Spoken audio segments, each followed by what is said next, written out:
staycation starts now! Kami! Welcome to Soler North! Ang bigat naman parang galing sa abroad. Grabe. Iwanan muna natin dito ang gamit. Tingnan natin. Oh, wow! Oh, wow! Wow, automatic talaga yung curtain. Ang ganda ng view. Look. Kakalula. Ayan siya, nasa 19th floor kami. Ayan yung view dito. Hindi ko alam kung nasan yung ano. Yung pala, swimming pool. Ayun. Ay, tingnan niyo yung room. O, diba? O, tour ko kayo ha. Room tour at Soler North. Ayan siya, guys. Wednesday, March 18. Dito muna tayo magstay. And here is the toilet and bath. Tingnan natin. Ayan siya. Wow.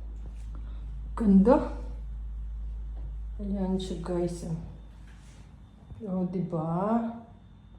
Super ganda niya. Ayan. Ayan siya. Kompleto. Mag-rest muna haba ng biyahe. Pagod sa driving. See you later, guys.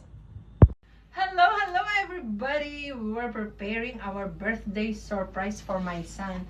Too busy. Look guys, oh, ito pa lang nagagawa namin, nagpa-lobo nitong mga balloon. Then, ayan, naku, nahulog na ang Y. Dumikit na dito sa kabila. Ayan.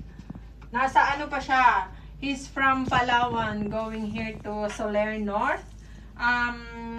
I think nasa Bulacan area pa siya. So, mahaba pa yung oras ng pagpe-prepare namin here. And for the meantime, ito muna ang paggagawa ng mga pabitin doon ang aming ginagawa. Later, siguro mga around 8 p.m. dadating na siya.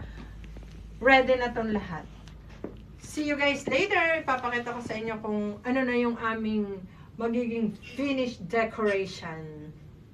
Done na! Nakipicture lang ako sa bouquet niya. This is the second day. Picture muna bago swimming. And here I am na guys. Swimming time. Ang lamig ng tubig. Pero nakaka-refresh siya. Ang saya. Early morning swim is the best. Done refreshing. So, uwi na.